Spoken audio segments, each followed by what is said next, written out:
Do you want me to?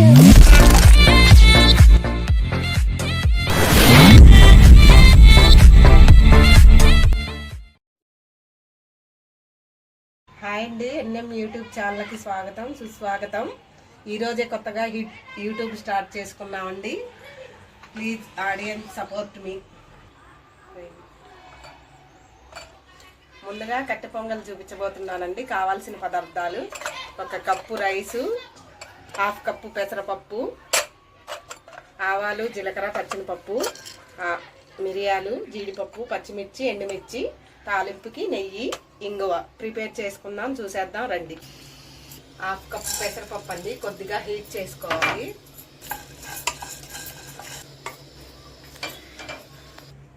One cup rice.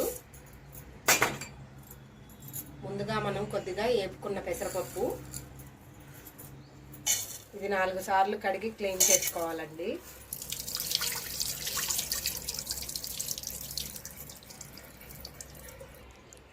నాలుగు సార్లు wash చేసుకున్న తర్వాత అండి వాటర్ పోసుకోవాలి.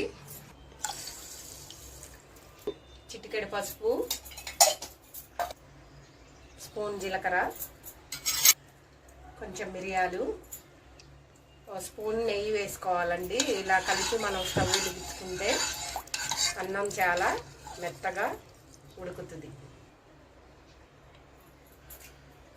5 విజిల్స్ వచ్చిందాక కట్టె పొంగల్ని ఉడికించుకోవాలండి. తర్వాత తాలింపు చూసేద్దాం.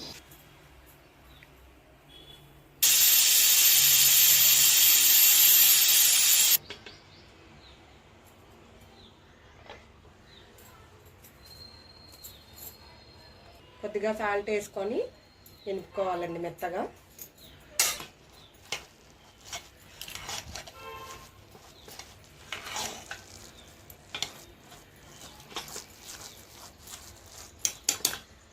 ఇలా మెత్తగా క్రాష్ చేసుకోవాలండి, అప్పుడే చాలా టేస్టీగా ఉంటుంది. తాలింపు పెట్టేసుకుందాం. ముందుగా నెయ్యి అండి. నెయ్యి హీట్ అయిందండి. పచ్చనిపప్పు, ఆవాలు, జీలకర్ర, కొద్దిగా జీడిపప్పు పలుకులు ఇలా నెయ్యిలో ఫ్రై చేసుకోవాలి 5 మినిట్స్. పచ్చిమిర్చి అండి, 3 ఎండుమిరపకాయలు, 3 పచ్చిమిర్చి. కట్ చేసుకుండా వేసుకోకపోతే పేలుతాయి, కట్ చేసుకొని వేసుకోవాలి. కొద్దిగా కరివేపాకు, చిటికెడు ఇంగువ.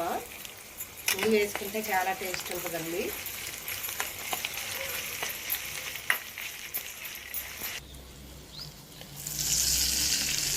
తాలింపు ప్రిపేర్ చేసుకున్నామండి. కట్టె పొంగలి రెడీ అయిపోయింది.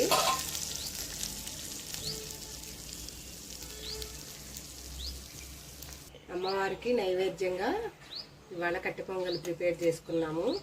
ఎంతో టేస్టీ రుచికరమైన కట్టె పొంగలి. ఒకసారి ఇలా ట్రై చేసి చూడండి.